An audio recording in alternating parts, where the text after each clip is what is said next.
여러분 안녕하십니까? 70년 넘게 지속된 구속기간 계산 방식이 이 나라에서 오직 한 사람에게만 다르게 적용돼 윤석열 대통령이 풀려났는데요. 이에 대해 법원 행정처장을 맡고 있는 천대엽 대법관이 검찰이 즉시 항고를 제기해 상급심의 판단을 받아볼 필요가 있다는 입장을 밝혔습니다.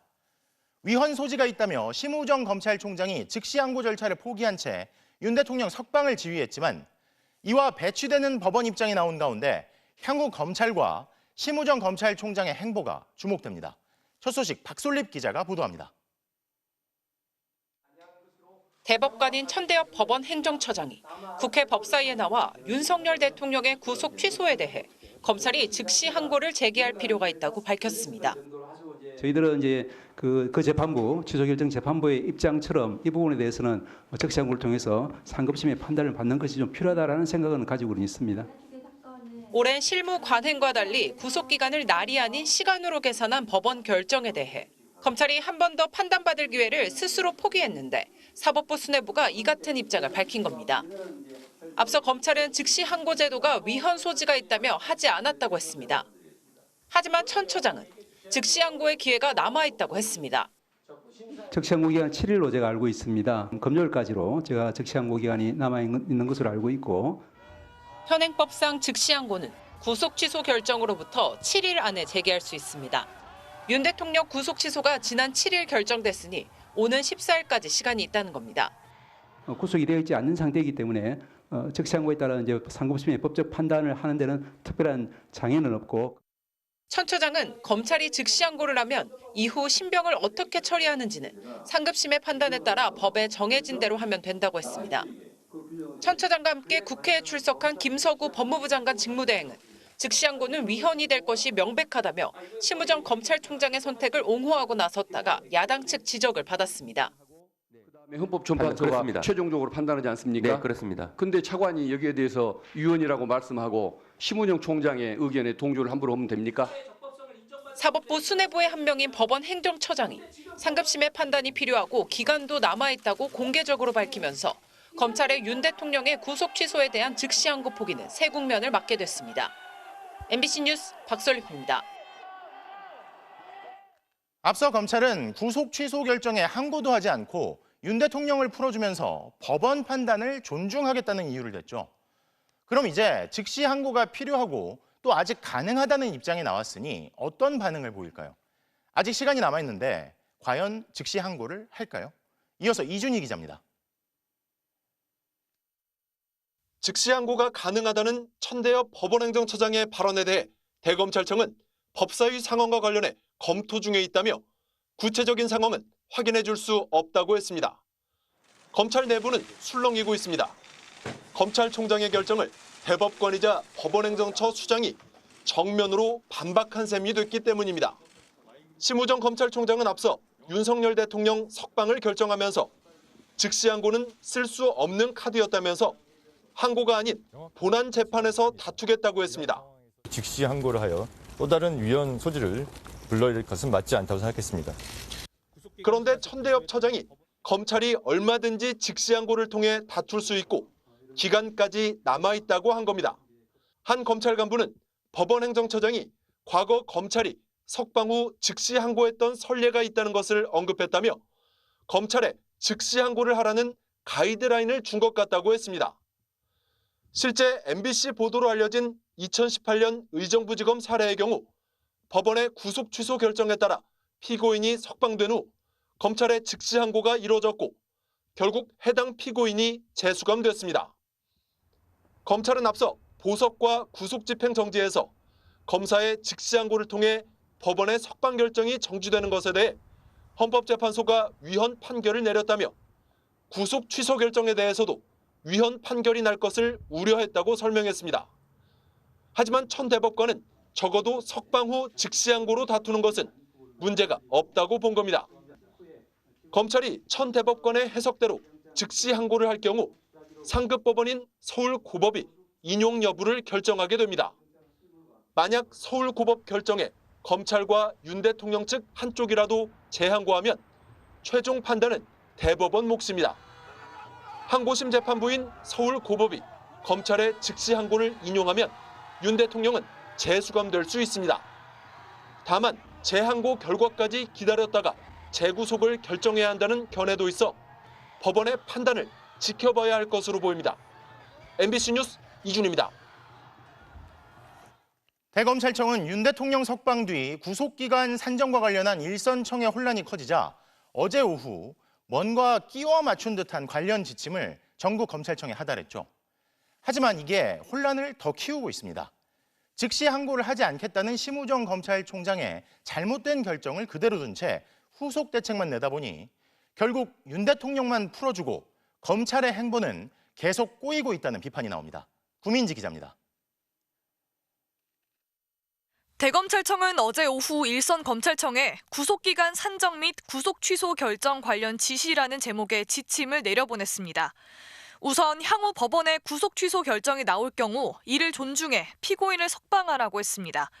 그러자 검찰 내부망에 비판글이 올라왔습니다. 한 검사는 지시를 따르면 구속 취소에 대한 검사의 즉시 항고권은 사실상 소멸된다며 현행법 조항을 이런 식으로 사문화하는 것이 가능한지 의문이 든다고 했습니다. 그러면서 구속 취소에 대한 즉시 항고권은 민주화 이후 현재까지 존치하고 있다며 해당 조항이 비정상적으로 만들어졌다는 논리는 설득력이 약하다고 했습니다. 구속 취소에 대한 즉시 항고 제도가 유신 헌법 시절 도입됐다는 심우정 검찰총장의 앞선 설명에 대해 정면 비판한 겁니다. 대검찰청은 법원의 구속 취소 결정에 검찰이 과거 즉시 항고한 사례들, 특히 피고인이 재수감된 사례까지 있었다는 것도 지침에 기재하지 않았습니다. 논란과 혼란이 계속되는데도 검찰이 일단 이번 고비만 넘겨보려는 것 아니냐는 검찰 안팎의 비판이 나옵니다. 한 검사장 출신 변호사는 이러니까 대통령이었기 때문에 즉시 항고를 안 했다는 말이 나오는 것 아니냐고 했습니다. 구속기간 산정 방식에 대한 지침도 혼란을 키우고 있습니다. 대검은 종전과 같이 날을 기준으로 구속기간을 산정하라면서도 수사가 마무리됐다면 가급적 신속히 사건을 처리해달라고 당부했습니다. 법원의 판단에 동의할 수 없다면서도 혹시 모르니 구속기한에 임박해 기소하는 건 알아서 피하라는 취지입니다. 한 현직 검사는 혹시 비슷한 일이 생기면 알아서 날이 아닌 시간으로 계산하자는 내부 논의가 있었다면서 최대한 소극적으로 산정해야 할 것 같다고 했습니다. 차장검사 출신 변호사 역시 대검의 지침은 천천히 서두르라는 모순적인 표현이라며 대검이 무책임하다고 지적했습니다. 심우정 검찰총장이 즉시 항고를 포기하며 첫 단추를 잘못 꿰다 보니 이어지는 대책들도 점점 꼬이고 있다는 비판이 이어지고 있습니다. MBC 뉴스 구민지입니다. 국민의힘 지도부는 공식적으로 헌재 흔들기를 하지 않겠다는데 소속 의원들의 행동은 전혀 그렇지가 않습니다. 헌법 위반이라 하더라도 탄핵은 기각해달라며 탄원서를 내는 건 기본이고 절반 넘는 의원이 헌재 앞에서 24시간 릴레이 집회에 돌입했는데요. 한술 더 떠서 서부지법 폭도들이 주장하는 국민 저항권을 주제로 토론회까지 열면서 헌재 결정에 불복하자는 분위기를 조장하고 있습니다. 고재민 기자가 보도합니다. 국민의힘 나경원 의원 등 82명의 의원들이 헌법재판소에 두 번째 탄원서를 제출했습니다.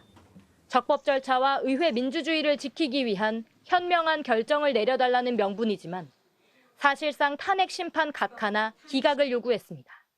계엄이 헌법 또는 법률 위반에 해당한다고 하더라도 민주당의 의회 독재의 심각성을 고려해서 기각 결정을 해주실 것을.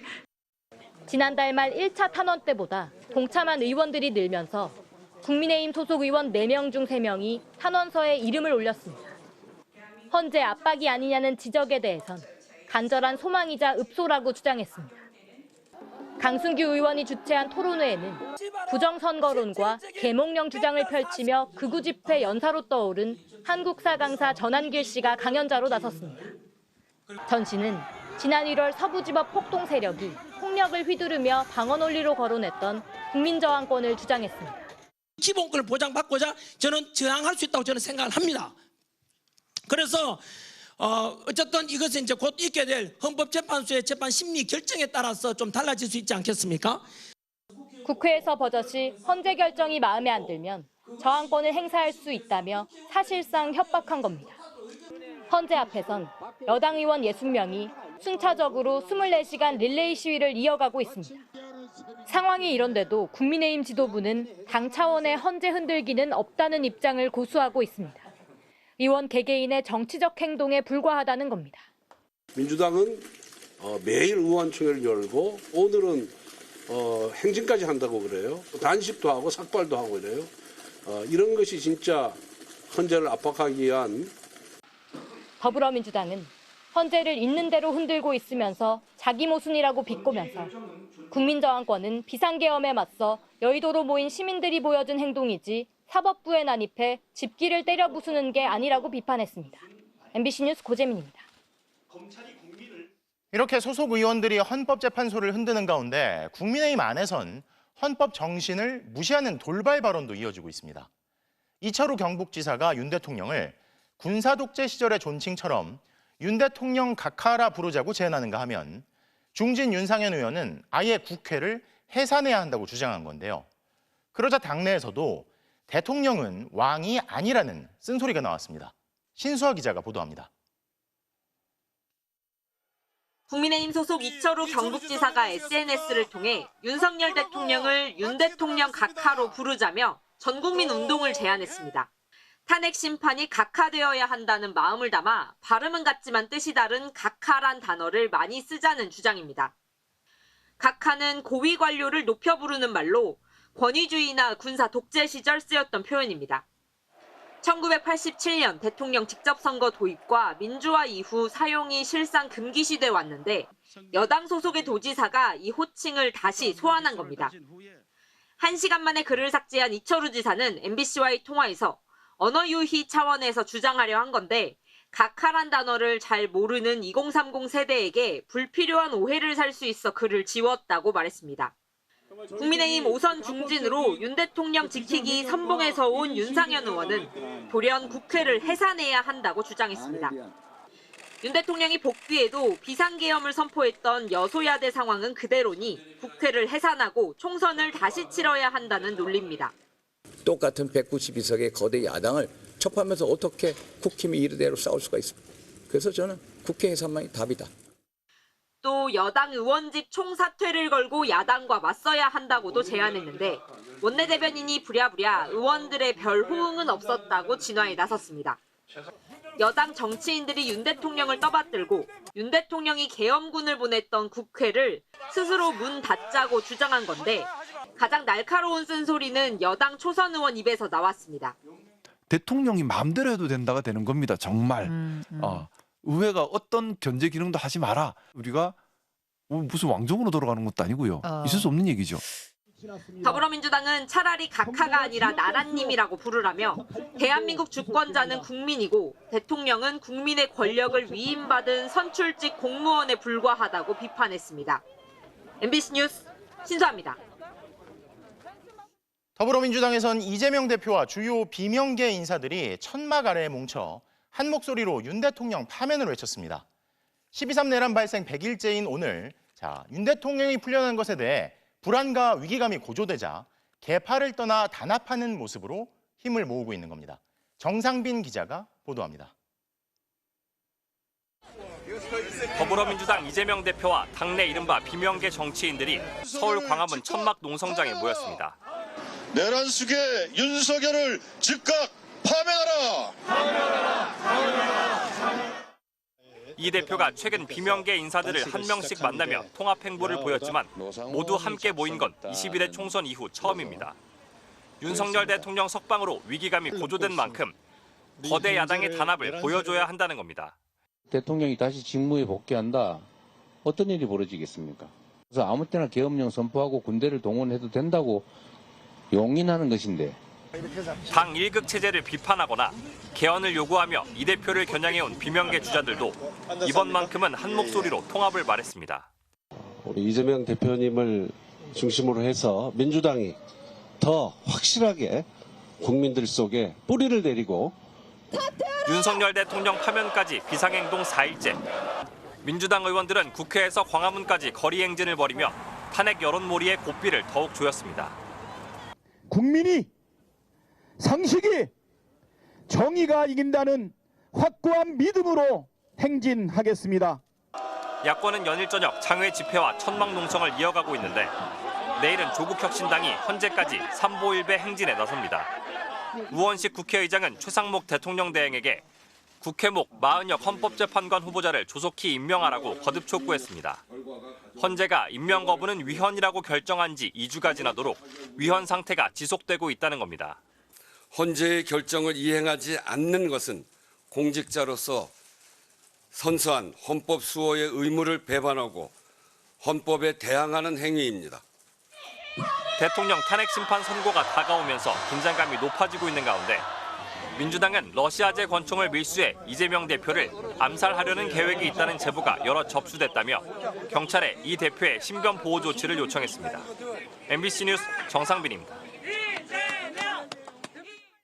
헌법재판소 주변에선 윤석열 대통령 파면을 촉구하는 시민들의 외침이 더 높아지고 있습니다. 헌법재판소의 선고가 임박하면서 경찰도 기동 순찰대를 배치하는 등 본격적으로 대비에 들어갔는데요. 현장 가보겠습니다. 자, 원석진 기자, 선고 일정이 아직 나오지 않아서 우려하는 시민들도 있는 것 같아요. 그렇습니다. 궂은 날씨에도 적지 않은 시민들이 오늘도 헌법재판소 주변에 모였습니다.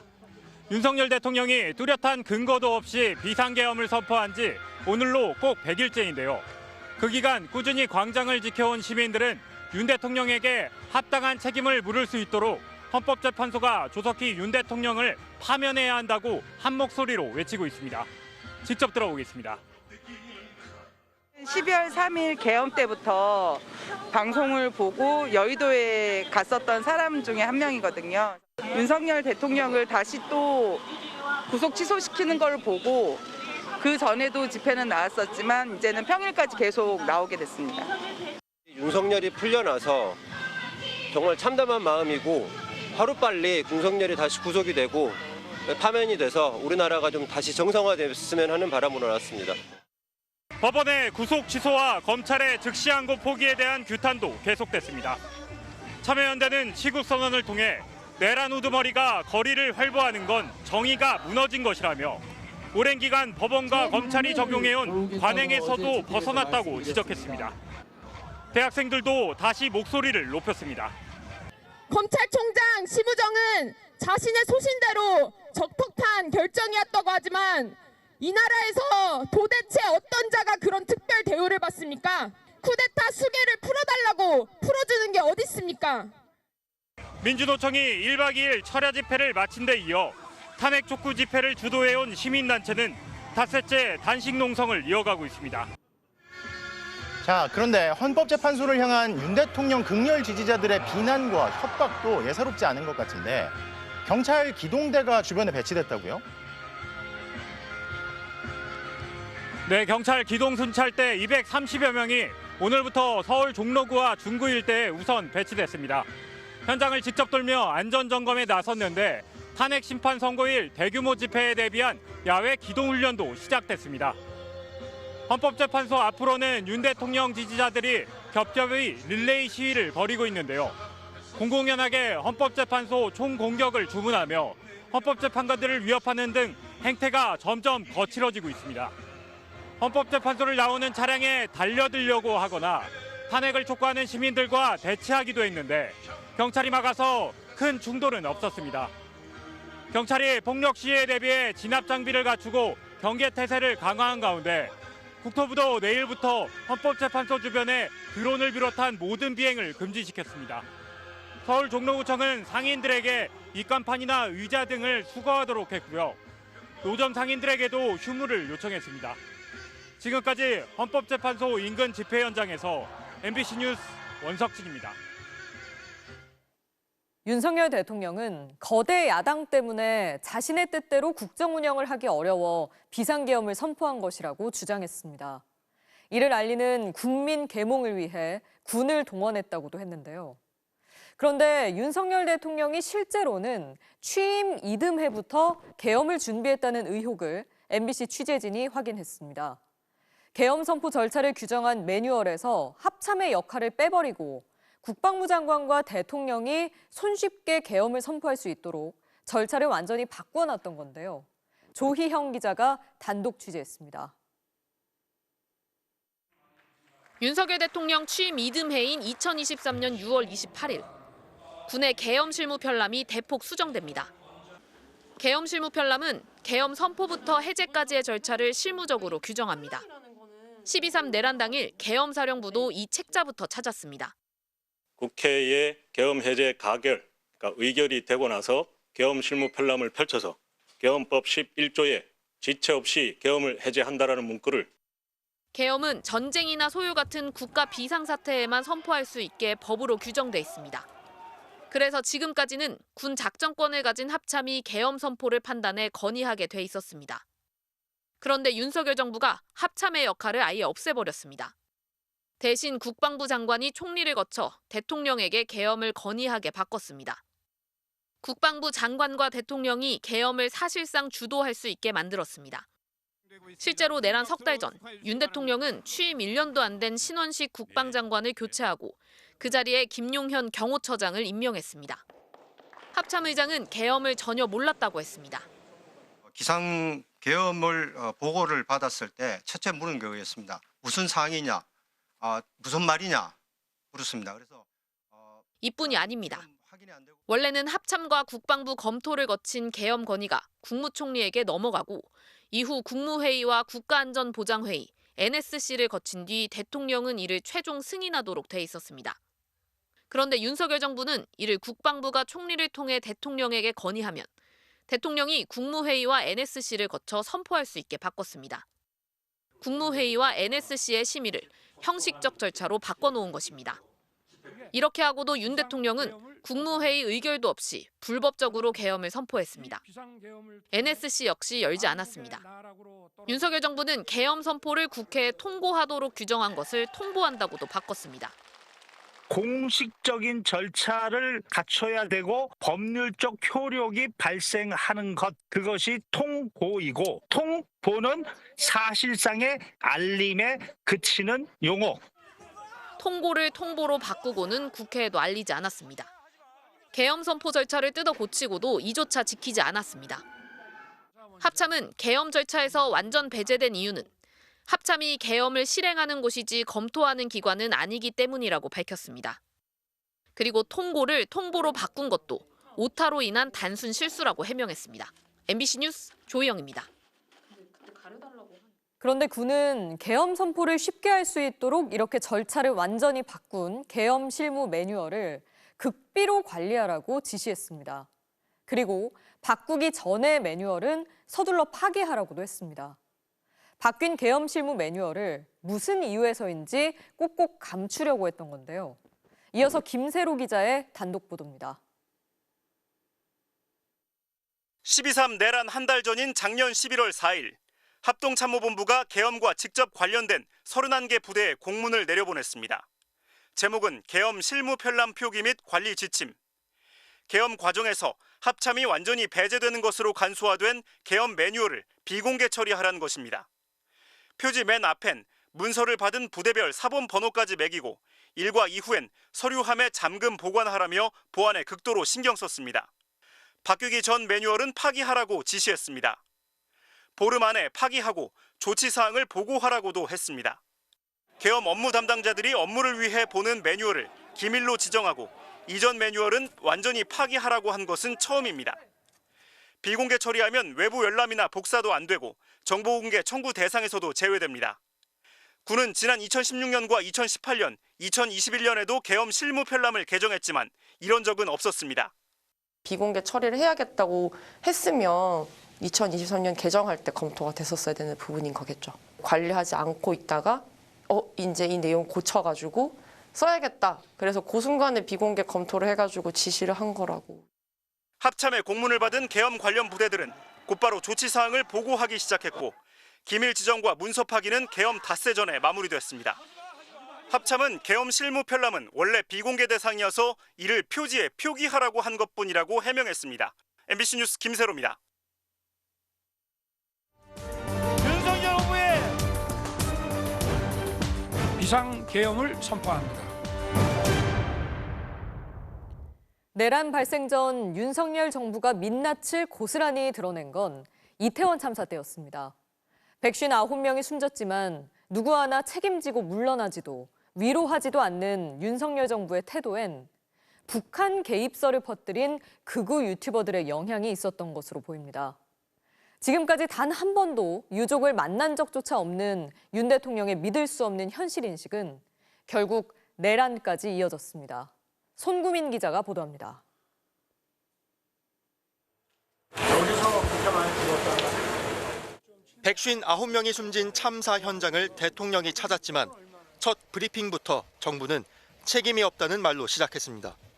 경찰이나 소방 인력이 미리 배치함으로써 해결될 수 있었던 문제는 아니었던 것으로 지금 파악을 하고 있고요. 국민 안전에 무한 책임을 지겠다던 검사 출신 대통령과 대통령 최측근 판사 출신 장관은 사법적 책임만을 강조했습니다. 엄연히 책임이라고 하는 것은 있는 사람한테 딱딱 물어야 되는 거지 그냥 막연하게 뭐 다 책임져라. 그거는 현대사회에서 있을 수 없는 일이에요. 국민들의 안전을 지켜야 할 행안부 장관과 대통령, 그 누구도 159명의 희생을 책임지지 않았습니다. 그렇게 국가로부터 외면당한 유족들은 거리로 내몰려 걷고 또 걸어야 했습니다. 살을 내는 추위 속에서, 푹푹 찌는 땡볕 아래서, 그리고 폭우 속에서 삭발을 하고 눈길 위에 오체 투지로 온몸을 던졌습니다. 유족이 마련한 추모제를 마다하고 교회에서 참모들과 예배를 드리며 참사를 불의의 사고라고 하는 대통령에게선 어떤 공감도 위로도 찾을 수 없었습니다. 집권 후 가장 큰 참사였지만 윤 대통령은 단 한 번도 유족을 만나지 않았습니다. 진상규명을 위한 특별법은 거부권으로 국회로 되돌려 보냈습니다. 상식적이지 않은 정부 행보의 실마리는 퇴임하는 국회의장 회고록에서 발견됐습니다. 이태원 참사를 두고 특정 세력에 의해 유도되고 조작된 사건일 가능성을 배제할 수 없다고 한 윤 대통령의 발언은 북한의 지령으로 참사가 벌어졌다는 극우 유튜버들의 주장 그대로였습니다. 야, 이태원은 북한 소행이다, 북한! 당시 대통령실은 왜곡이라며 반발했습니다. 하지만 설마 했던 대통령의 현실 인식은 결국 12.3 계엄 지시로 이어졌고 탄핵 심판대에 선 대통령은 이제 대놓고 음모론을 주장합니다. 이번 특대형 참사를 계기로 사회 내부에 세월호 참사 진상규명 투쟁과 같은 정세 국면을 조성하는 데 중점을 두고 각계각층의 분노를 최대한 분출시켜라. 거대 야당이 북한 지령을 받은 감초단과 사실상 똑같은 일을 벌인 것입니다. 본인들이 한 행동에 대해서는 전혀 상관없고 그냥 무슨 북한의 지령이다? 이거는 도대체 난 무슨 생각으로 그렇게 말을 하는지. 159명이 숨진 참사에도 어떠한 책임도 지지 않은 이상민 장관은 계엄 후에 슬그머니 사직서를 던졌지만 언론사의 단전 단수를 지시한 의혹 등으로 대통령과 함께 내란 혐의 수사선상에 올랐습니다. MBC 뉴스 손구민입니다. 김건희 여사를 둘러싼 또 다른 의혹이죠. 서울 양평 고속도로 사업 기억하실 겁니다. 김 여사 일가가 소유한 땅 인근으로 고속도로 종점을 바꾸려다 돌연 백지화하면서 결국 양평 주민들만 피해를 입었죠. 그래서 실시된 국토부 자체 감사는 핵심 의혹은 규명하지 않은 채 일선 공무원들에게 책임을 덮어씌운 실무자들 징계로만 끝났습니다. 김건휘 기자가 보도합니다. 중부내륙 고속도로가 내려다 보이는 황폐한 야산, 양평의 강상면 일대입니다. 정부가 서둘러 서울 양평 고속도로의 종점으로 삼으려던 곳입니다. 1년 8개월 전 국비 1조 7천억 원을 들여 추진했던 사업. 저 뒤로 보이는 게 중부내륙 고속도로고요. 이곳은 국토부가 변경한 종점 강상면입니다. 하지만 아직 공사는 시작도 하지 못하고 있습니다. 당시 이 종점 부지 인근에는 김건희 여사와 일가가 보유한 땅이 확인됐습니다. 39,000제곱미터, 축구장 5개 면적입니다.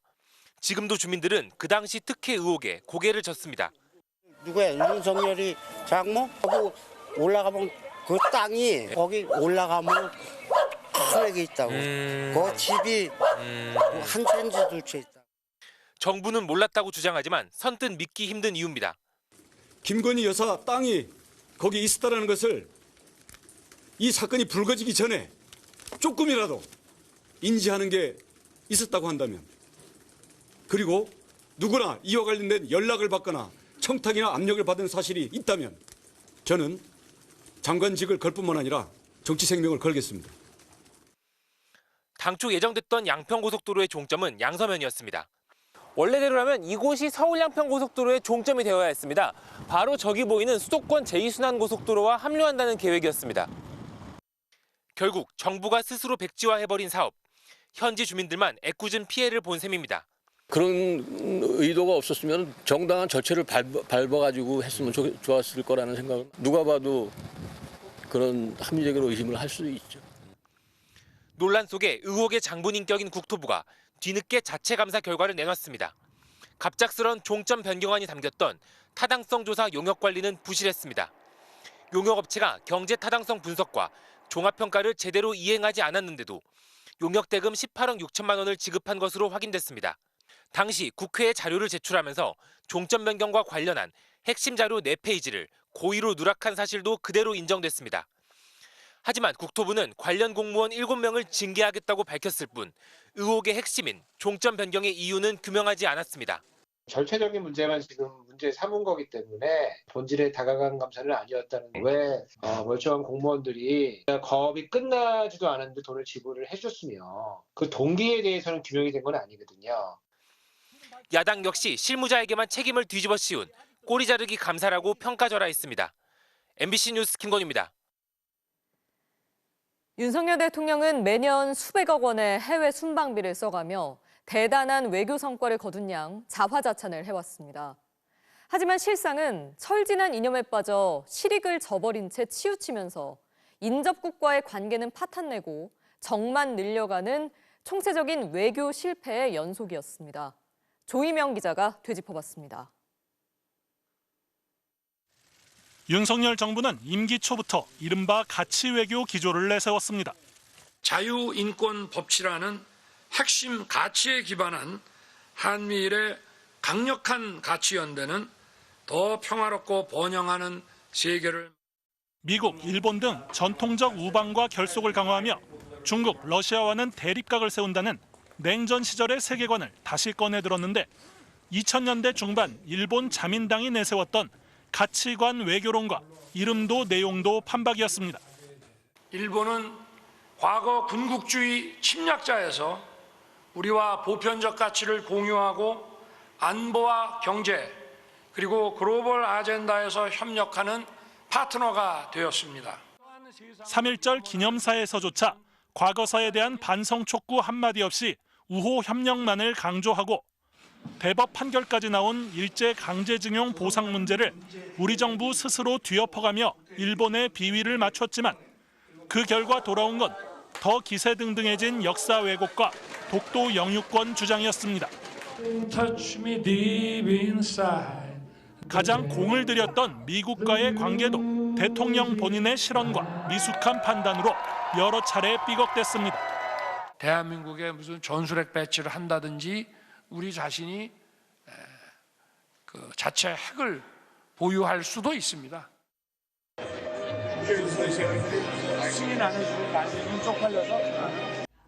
최대 교역국인 중국.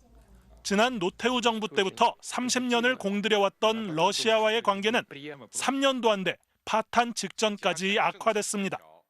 북한이 핵무기 개발에 박차를 가하고 러시아와 밀착하며 반사 이익을 챙기는데도 견제할 수단을 스스로 없애는 외교를 한 셈입니다. 여나 야나 보수나 진보나 러시아라든가 중국과 같은 주변의 강대국들과 적어도 적대적인 관계로 돌변해서는 안 되고 그 관계를 실용적으로 풀어나가야 된다는 기본적인 묵계가 있었거든요. 그런데 그것을 윤석열 정부는 이제 과감하게 깬 거죠. 철진한 좌우 이념에 근거한 편가르기. 동맹 아니면 적이라는 식의 흑백 논리 외교는 세계 어디서도 진심으로 존중받지 못했습니다. 대통령이 앞장서 성공을 자신했지만 결국 참패로 끝난 부산 엑스포 유치전은 윤석열 외교의 실상을 적나라하게 드러냈습니다.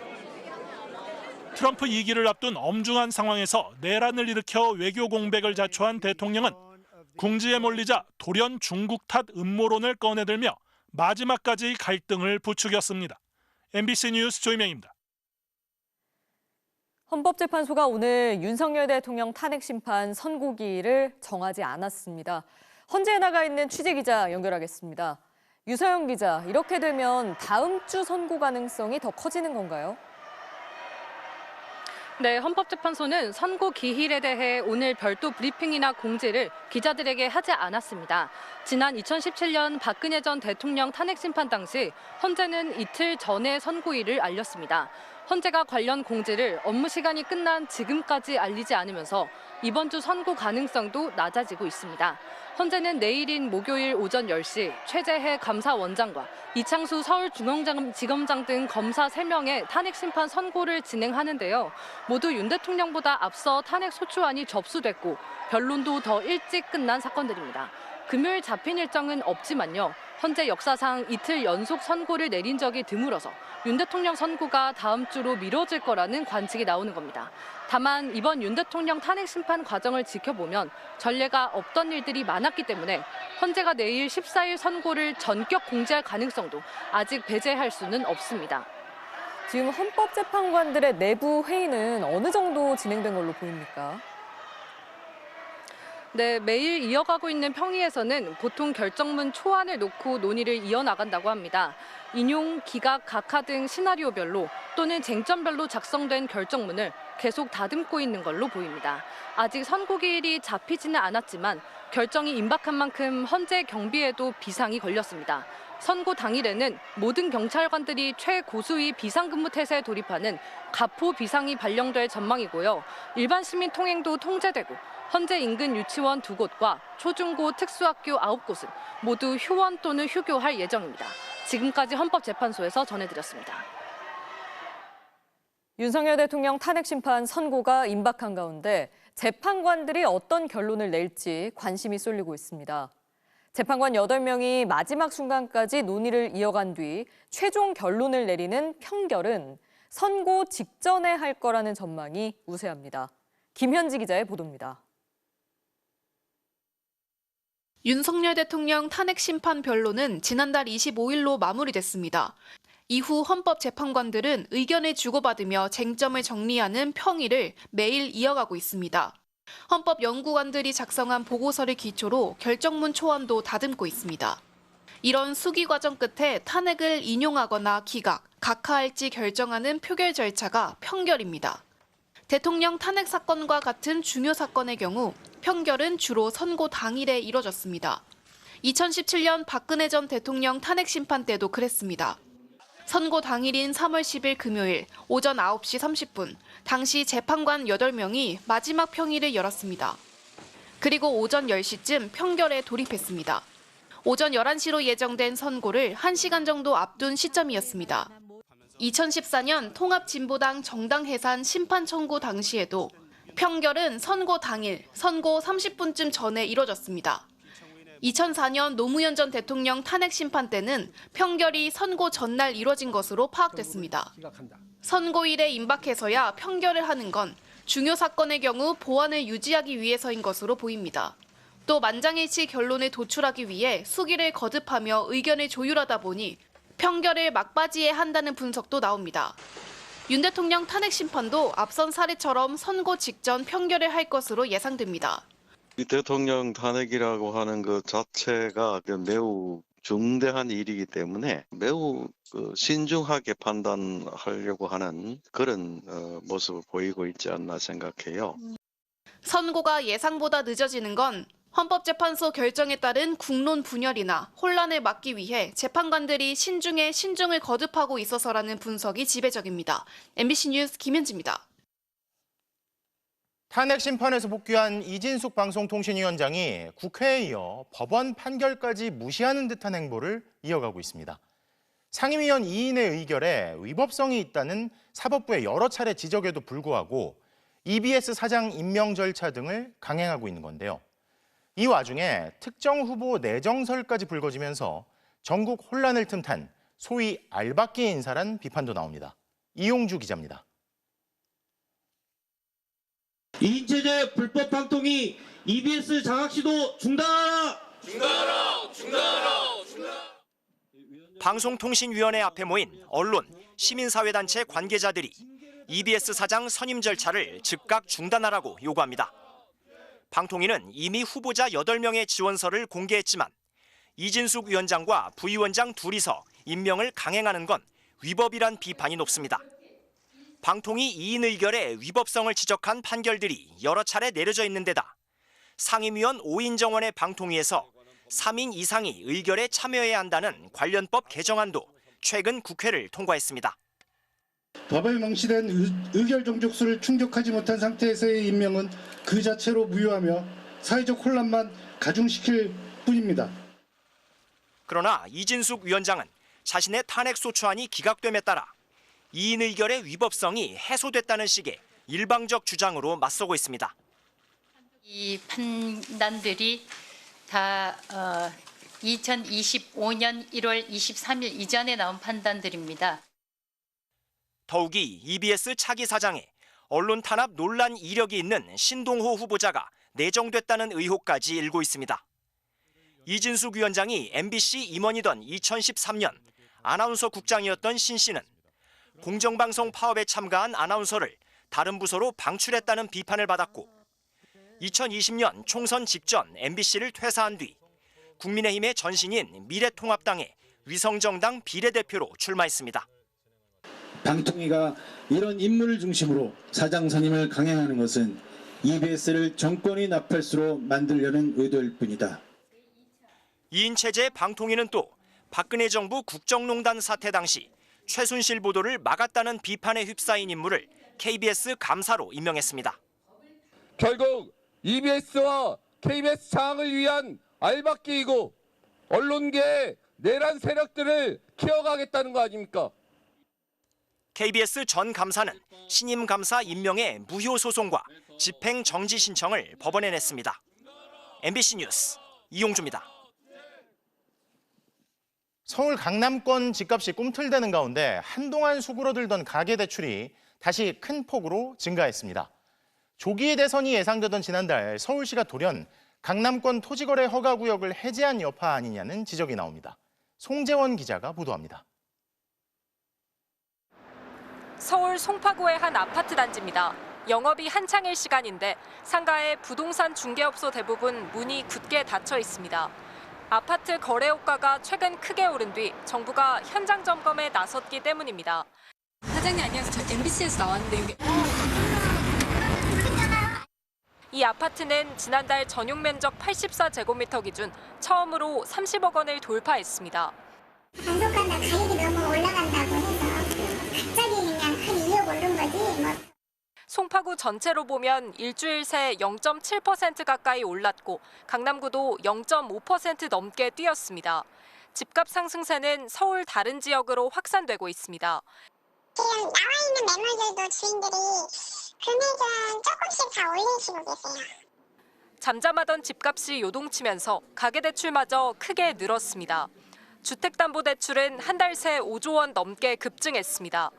시장에선 기준금리 인하와 함께 서울시가 강남권 토지거래 허가구역을 해제한 여파로 보고 있습니다.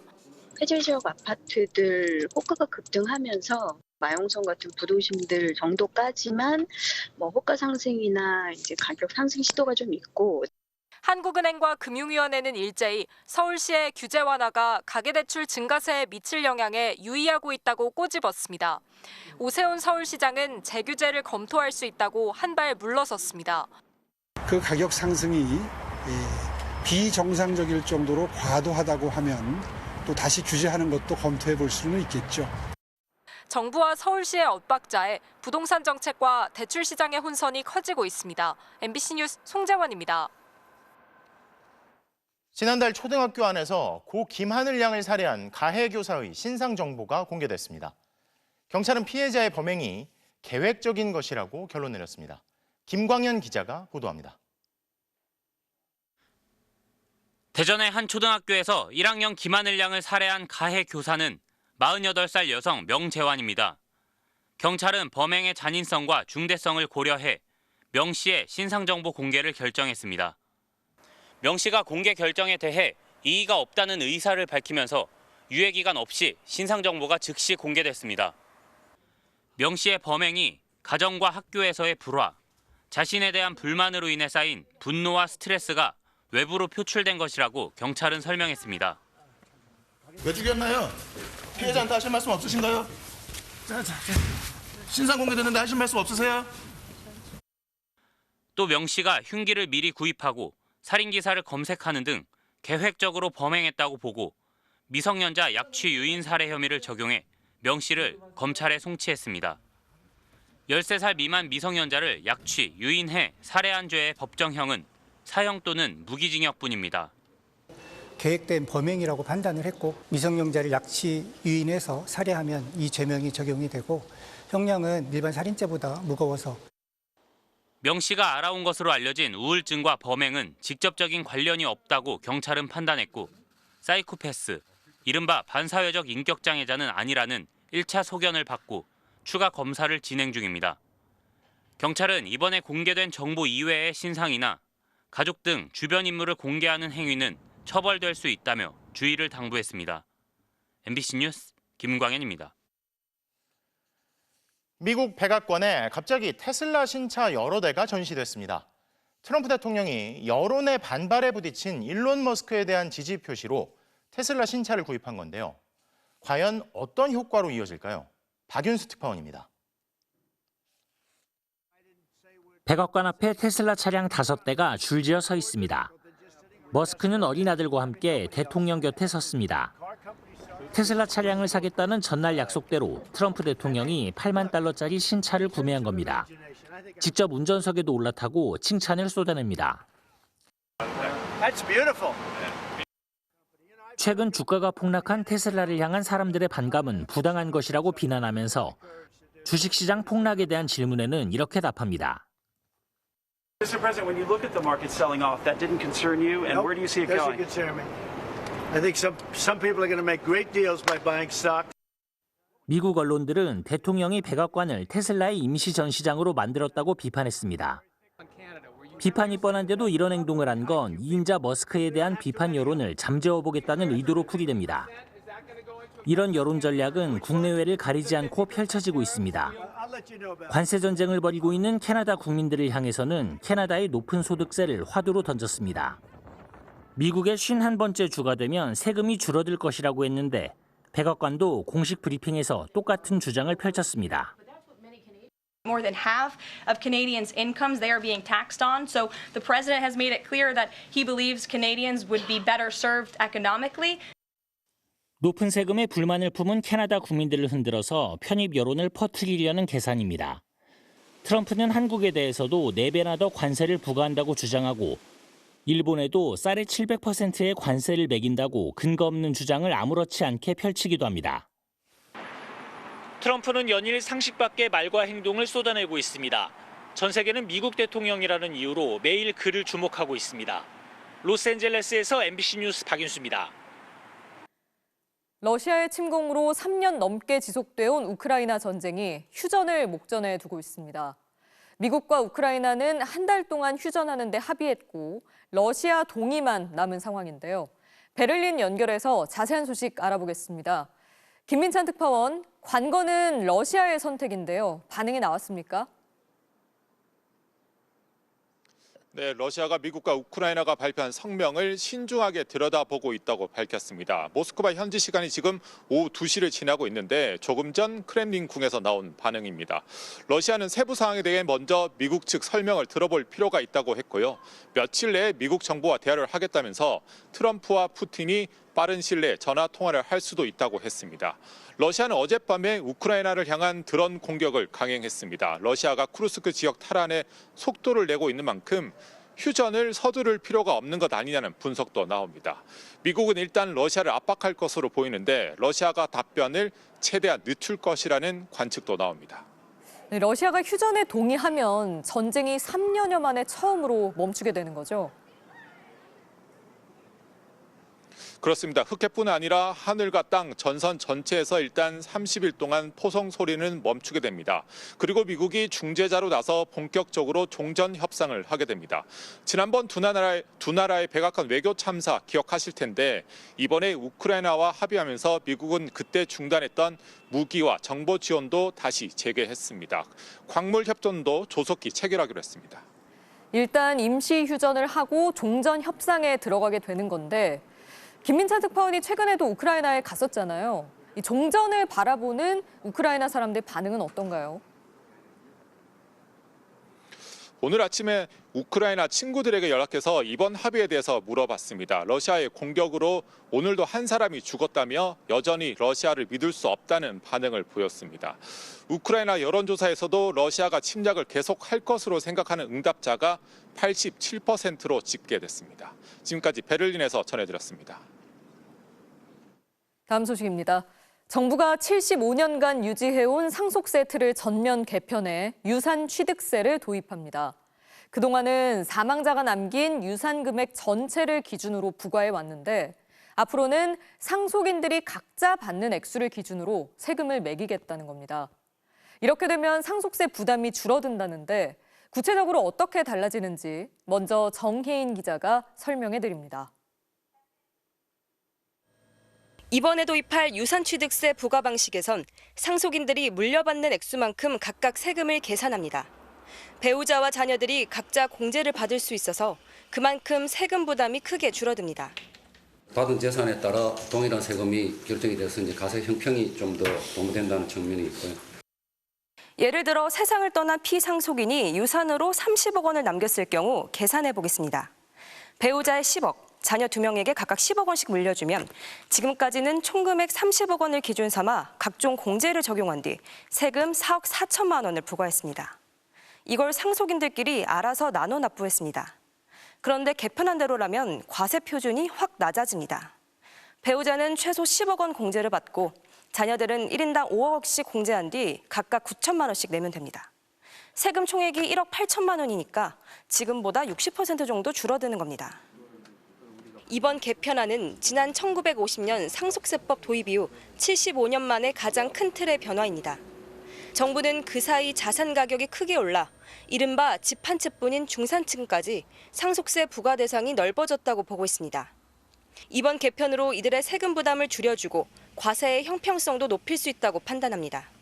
자녀가 늘어나면 늘어날수록 기존에는 그런 인적 공제 반영이 못 됐었는데 좀 그런 측면에서도 올해 안에 국회에서 법이 통과된다면 정부는 과세 시스템을 정비해 오는 2028년부터 시행할 계획입니다. MBC 뉴스 정인입니다. 정부는 이번 개편으로 중산층의 세 부담이 줄면서 과세 형평성이 개선될 거라고 밝히고 있는데요. 논란도 여전합니다. 결과적으로 가장 큰 혜택을 보는 대상은 극소수 자산가들이라는 점 때문인데요. 또 다른 부자 감세 아니냐는 겁니다. 박소희 기자가 따져봤습니다. 지난해 정부는 상속세 최고세율을 기존 50%에서 40%로 낮추겠다고 발표했습니다. 세계에서 가장 높은 수준인 상속세 최고세율을 40%로 하향 조정하고 하지만 초부자 감세라는 반대에 부닥쳐 없던 일이 됐습니다. 정부는 당시 무산되던 안건 중에 자녀의 상속 공제를 1인당 5억 원까지 올리는 안을 이번에 다시 집어넣었습니다.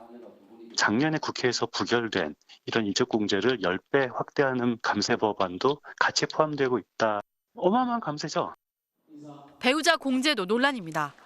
현재 세법으로도 배우자는 물려받는 재산의 최대 30억 원까지 공제를 받을 수 있는데 법정 상속분과 관계없이 최소 10억 원까지 무조건 공제를 허용했습니다. 여기서 한 발 더 나아가 여야 정치권은 배우자 상속세를 완전 폐지하자는데 공감대를 이루고 있습니다. 그런데 배우자 공제 폐지로 혜택을 볼 수 있는 대상은 지난 2023년 기준 390명, 전체의 0.1%에 불과합니다. 결국 혜택이 초고액 자산가에게 돌아간다는 겁니다. 겉으로는 제도 합리화라고 얘기하지만 내용을 보면 부자들의 세금 깎기와 다름없다는 생각이. 세수 감소도 불가피합니다. 정부 개편안이 시행되면 현재 6.8% 수준인 상속세 과세자 비율은 절반으로 줄고 이에 따라 세수도 연평균 2조 원가량 감소할 것으로 예상됩니다. 지난해 상속 증여세의 약 13%에 이릅니다. 일본의 경우 노인 인구 증가에 따라 최근 상속인 1인당 공제액을 1,000만 원에서 600만 원으로 오히려 낮추고 세수를 늘렸습니다. 세무 전문가들은 또 인적공제 혜택을 받으려고 친인척 등에게 편법으로 재산을 나누는 조세 회피가 벌어질 수도 있다고 우려합니다. MBC 뉴스 박소희입니다. 며칠간 이어지던 고농도 초미세먼지가 주춤하나 싶더니 이번에는 중국에서 발원한 황사가 몰려오고 있습니다. 오늘 밤부터 전국이 황사의 영향을 받으면서 내일도 대기질이 나쁠 것으로 예상됩니다. 김민욱 기자입니다. 그제 중국 내몽골 등지에서 촬영된 영상입니다.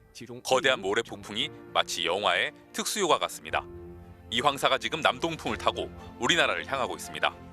위성 영상으로도 짙은 황사가 다소 옅어지긴 했지만 한반도를 향하는 모습이 뚜렷하게 확인됩니다. 황사는 서해 5도와 경기도 서해안을 시작으로 오늘 밤부터는 전국에 영향을 미치겠습니다. 고비 사막과 내몽골에서 시작한 황사에 더해 우리나라 가까운 곳에서도 황사가 추가로 발원하며 영향이 더 커질 전망입니다. 오늘 오전부터 만주와 요동반도 부근에는 황사가 추가적으로 발원을 하며 내일까지 우리나라에 영향을 줄 것으로 예상됩니다. 오늘 오후 보통 수준을 회복했던 미세먼지 농도는 다시 짙어지겠습니다. 내일 인천, 세종, 충남과 충북은 매우 나쁨 수준을 보이겠고 그 밖에 다른 지역도 나쁨 수준이 예상됩니다. 매우 나쁨이 예상되는 지역에는 오늘 오후 5시를 기해 황사 위기경보 관심 단계가 발령됐습니다. 대기질은 14일인 모레 다시 보통 수준을 회복하겠습니다. 황사가 계속 유입되겠지만 대기 상층부를 통과하며 지상에 끼치는 영향은 적을 전망입니다. 모레는 대체로 청정한 북동 기류 유입으로 농도가 해소되어 대기질이 보통 수준으로 회복되겠습니다. 기상청은 황사의 영향이 심한 내일 되도록 외출을 자제하고 외출 시에는 마스크 착용, 귀가 후에는 손 씻기를 당부했습니다. MBC 뉴스 김민욱입니다. 트럼프 미국 대통령이 예고한 대로 오늘부터 한국산 철강과 알루미늄 제품에도 관세가 부과되기 시작했습니다. 당초 유예하겠다던 제품에까지 관세를 부과하기로 해 업체들, 특히 중소기업의 피해가 불가피해 보입니다. 오혜정 기자가 보도합니다. 미국이 관세 부과를 시작한 제품은 철강과 알루미늄 파생 상품 253개입니다. 모두 25%씩 관세가 매겨집니다. 미국은 당초 철강과 알루미늄 파생 상품 166개의 관세를 부과하고 자동차 부품과 가전제품 등 87개는 유예해 주겠다고 했는데 관세 적용 품목을 오히려 늘렸습니다. 철강업계는 대책 마련에 분주합니다. 포스코와 현대제철은 미국 현지 생산을 늘리는 걸 검토하고 있습니다. 그동안 더 수출을 하고 싶어도 쿼터 때문에 많이 하지 못했던 품목인데요. 앞으로 고부가가치 철강 산업에서 적극적인 시장 점유율을 획득할 수 있을 것으로 생각합니다. 문제는 중소업체들입니다. 상당수 업체가 국내에 생산시설을 두고 있어 관세가 부과되면 그만큼 가격 경쟁력을 잃게 됩니다. 미국 기업과 $500만 수출 계약을 맺으려는 이 업체는 고민이 커졌습니다. 미국에 수출을 하기 위해서 투자를 지금 하고 있는 상황에서 관세 장벽이 좀 발생이 돼가지고 대략 난감한 그런 상황입니다. 현재 우리 기업이 미국에 수출하는 철강과 알루미늄은 5조 3천억 원 규모인데 이번 관세 부과로 철강의 경우 11%, 알루미늄 등 비철금속은 10% 수출액이 감소할 것으로 예상됐습니다. 정부는 중소기업을 위한 긴급 대응반을 운영해 피해를 최소화하겠다고 밝혔습니다. MBC 뉴스 오혜정입니다. 가을 야구를 꿈꾸는 한화에서 시범 경기를 통해 더 주목받는 신인이 있습니다. 리틀 류현진으로 불릴 만큼 완성도 높은 투구로 기대를 모으는 권민규 선수를 김수근 기자가 만나봤습니다. 회심의 몸쪽 직구가 볼로 판정된 상황. 이내 슬쩍 웃음을 보이더니 곧바로 높은 직구를 던져 삼진을 잡아냅니다. 한화 신인 권민규입니다. 포수가 요구한 변화구를 그대로 던진 삼진에 상황에 맞게끔 볼과 스트라이크를 조절할 줄 안다. 유니크하다 이런 생각까지 드네요.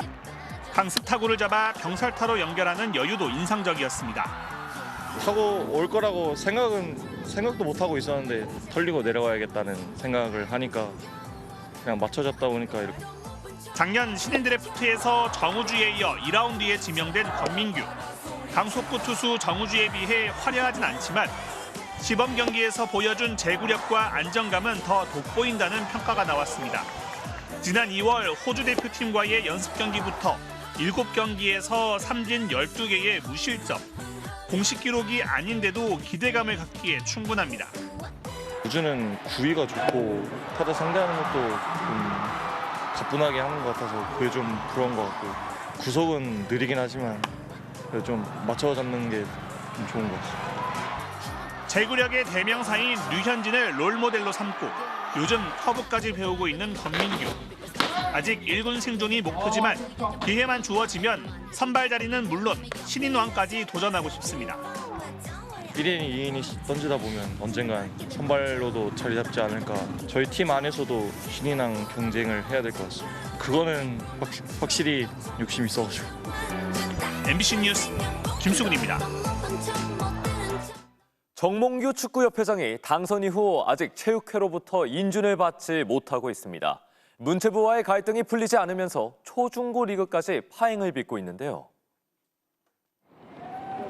정몽규 회장은 당선 이후 첫 공식 행보로 올가을 완공을 앞둔 천안축구종합센터를 찾았습니다. 하지만 체육회 인준이 미뤄지고 문체부와의 갈등이 계속되면서 풀어야 할 과제들이 쌓이고 있습니다. 문체부는 축구협회가 천안축구센터 내 사무공간을 만들면서 국고 보조금을 허위로 신청했다며 환수 조치를 하겠다고 결정했고, 축구협회 감사 결과에 따른 중징계 요구를 놓고도 정몽규 회장과 법적 다툼을 벌이고 있습니다. 또 문체부에 교부금이 지급되지 않아 진학 문제가 걸린 초중고 리그가 개막하지 못하는 등 현안들도 차질을 빚기 시작했습니다. 지금 그 학생 선수들이나 그 시도협회에서 많은 어려움을 겪고 있는데 뭐 잘 설명드려서 빨리 해결하도록 하겠습니다. 종료 3초를 남기고 터진 인디애나 할리버튼의 3점 슛입니다. 추가 자유투로 한 점차 승리까지 거뒀는데요. 수요일 밤 스포츠 뉴스였습니다.